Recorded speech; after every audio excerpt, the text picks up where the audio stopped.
Cara, aquela série. Aquela série, cara. Gen V e The Boys. Pra mim é uma das minhas séries favoritas atualmente. É uma das melhores em relação a várias coisas. Porque essa série, ela envolve, cara, tantas temáticas atuais que chega a ser difícil você não pegar as referências. Mano, sério. Essa série é muito boa. Tem na Prime Video, gente. Vai lá assistir. Tem um personagem que ele tem esquizofrenia. E é muito legal, porque desmistifica a ideia de esquizofrênico que a gente tem, tipo, de uma pessoa perigosa. E eu acho legal que essa série de NV, ela traz a questão do capacitismo, ela traz a questão dos estigmas em saúde mental. Essa série traz questões de racismo e da negritude, explora a bissexualidade, explora o fato da pessoa ser trans. Gente, essa série é maravilhosa. E também fala de uma parte não tão legal, né? Que é a parte ditatorial, é a parte política da coisa, né? E, mano, eu não quero dar spoiler pra vocês, mas o final da primeira temporada de Gen V chega a arrepiar, velho. Chega a arrepiar. Sam. Gente, o Sam... Esse personagem, ele tem esquizofrenia e aí ele se relaciona com uma menina que, tipo assim, consegue socializar esse sujeito, cara. Essa cena é muito linda. Eu achei o máximo. Por favor, vejam essa série. Assistam The Boys. É uma aula sobre política. É uma aula sobre regimes totalitários. É uma aula sobre como que esses totalitaristas, eles operam. É muito interessante. Vamos começar o vídeo.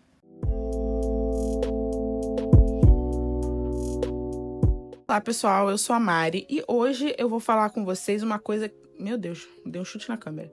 Quilombo PC é um lugar onde é impossível eu não voltar ao tema políticas públicas, porque é uma parte essencial para a saúde mental das pessoas. Esses dias eu tava vendo uma pessoa no Instagram sobre uma violência de gênero.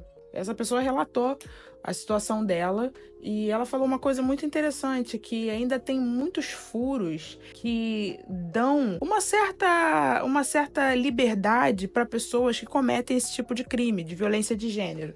E ela falou uma coisa muito interessante, não é só criar leis, é você criar condições, pesquisas que são intersetoriais, de vários saberes, para poder criar uma condição para que a vítima desse tipo de problema tenha os seus direitos garantidos e não roubados, para que essa pessoa seja protegida. É um dever do Estado proteger pessoas vítimas desse tipo de violência. Porém, infelizmente, a gente ainda tem muitos resquícios de muitas coisas. Hoje eu venho aqui falar para vocês sobre um personagem chamado Sam, que eu falei no início do vídeo, que eu falei na introdução desse vídeo. O Sam, gente, ele foi segregado da sociedade. Eu não vou dar mais spoilers, mas isso acontece até hoje, porque ele é lido como uma pessoa perigosa, uma pessoa que é imprevisível, fora da razão. E isso é um tema muito interessante para nós aqui do Quilombo PC, porque essa ideia de periculosidade para pessoas em sofrimento psíquico, que a gente fala sofrimento psíquico, eu já devo ter usado o termo doença mental, mas não é um termo correto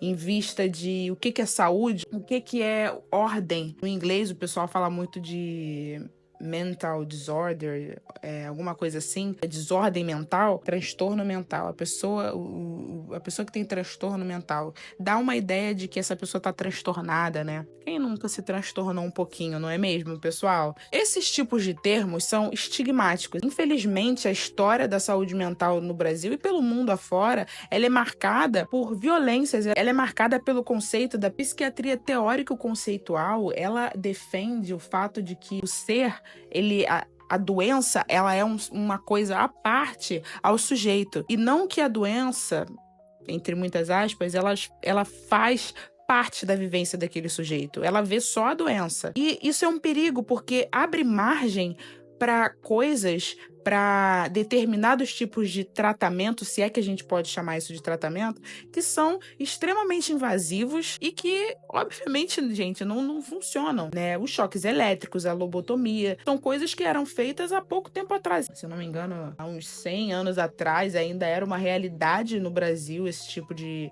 tratamento. O modelo era hospitalocêntrico, asilar, ou seja, era um modelo que você retirava aquela pessoa da sociedade, você colocava dentro dos hospitais psiquiátricos, psiquiátricos, a chance dessa pessoa sair de um hospital psiquiátrico era extremamente pequena, seja por situações em que essa pessoa ela falece lá dentro ou definha lá dentro, ou por situações em que a pessoa ela realmente não tem para onde ir depois que ela sai de lá. Como uma pessoa em sofrimento psíquico, dentro de uma instituição que ela não pode sair, em que algumas instituições essas pessoas trabalhavam lá dentro, trabalho braçal, trabalho escravo, vai melhorar desse sofrimento a partir desse tipo de tratamento. Eu quero que vocês falem para mim, se eu, uma pessoa que não tenho nenhum tipo de psicose, não tenho nenhum tipo de neurose muito grave,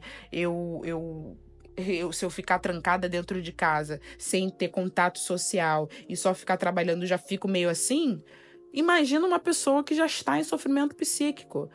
Então, o que eu quero trazer para a discussão aqui hoje é para a gente pensar e tomar cuidado também com as regressões que a gente tem feito em saúde mental, com essa coisa de diagnóstico. Eu entendo, de certa forma, a importância de você diagnosticar uma pessoa para fazer um tratamento, mas eu não concordo com o fato desse diagnóstico ser como se fosse um rótulo para essa pessoa. Cadê esse sujeito? Cadê essa pessoa que vivencia, que passeia na vida, nas experiências com esse sofrimento? A gente tem que tomar muito cuidado com isso. A gente olha só pro orgânico, a gente olha só pro biológico e esquece da subjetividade das pessoas. Eu sou uma pessoa que gosta muito de ler sobre neurociência, eu gosto muito de ler sobre esse tipo de coisa. Eu acredito sim que nós temos um organismo que, quando uma pessoa tem um determinado tipo de estrutura psicológica, ocorrem sim alterações no cérebro, isso já foi comprovado,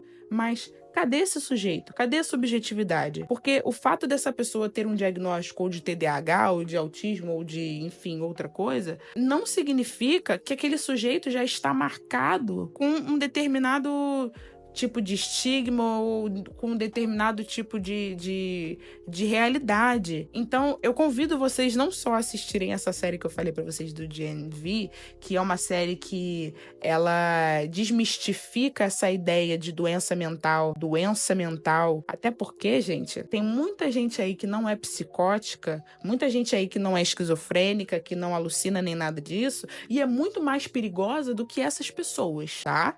A gente tem vários exemplos aí de pessoas que são tidas como normais, lidas como normais e fazem atrocidades. Esse caso dessa pessoa que eu vi no Instagram, que eu conheço, de ter passado por isso, não era nenhum psicótico, não era nenhum maluco beleza que anda por aí falando sozinho, não. Era um sujeito casado que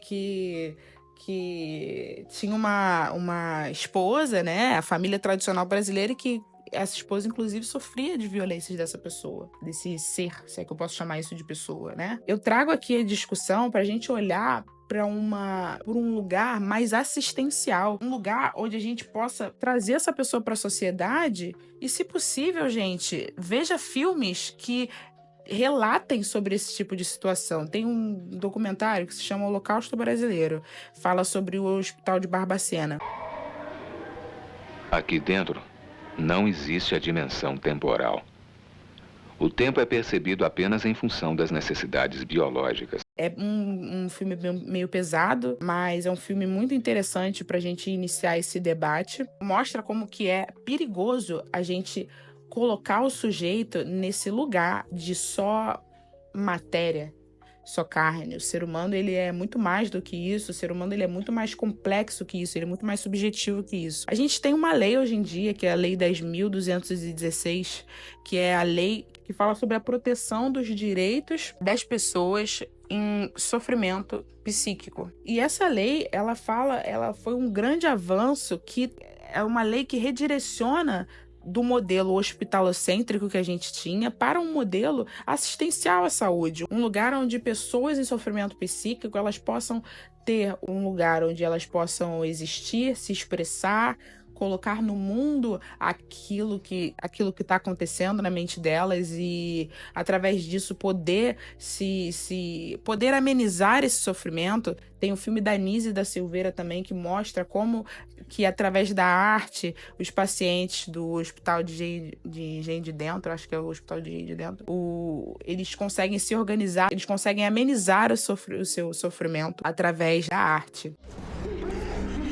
Trata-se de um psicótico com alto grau de agressividade. Ele só precisa ser tratado como um ser humano. Toda hora eu me corrijo em relação à doença mental, e é uma coisa até interessante, porque a gente está tão condicionado a falar sobre doenças mentais, transtornos mentais, que são palavras que são carregadas de estigmas, e que a gente aprendeu. E até essa reorganização, mudar esse imaginário social, mudar as palavras que usamos para falar de determinadas pessoas, é interessante, porque a gente está falando aqui de uma dimensão psicossocial. A gente está falando aqui de uma dimensão sociocultural, ou seja, não é só a gente criar leis e políticas públicas para essas pessoas terem direitos à cidadania, mas é também toda uma transformação social que é necessário ser feita. A gente tem que mudar o imaginário social mudar o imaginário social